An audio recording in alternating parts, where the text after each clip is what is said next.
ಭಾರತದ ಪ್ರಜೆಗಳಾದ ನಾವು ಶ್ರದ್ಧಾಪೂರ್ವಕವಾಗಿ ಕೈಗೊಂಡ ನಿರ್ಣಯವೆಂದರೆ ಭಾರತವನ್ನು ಸಾರ್ವಭೌಮ ಸಮಾಜವಾದಿ ಸರ್ವಧರ್ಮ ಸಮಭಾವದ ಪ್ರಜಾಸತ್ತಾತ್ಮಕ ಗಣರಾಜ್ಯವನ್ನಾಗಿಸಿ ಹಾಗೂ ರಾಷ್ಟ್ರದ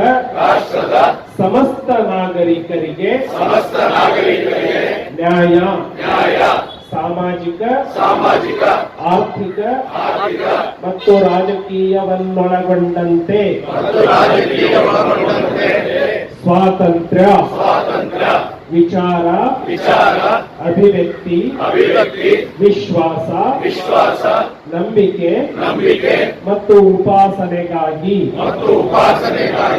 ಸಮಾನತೆ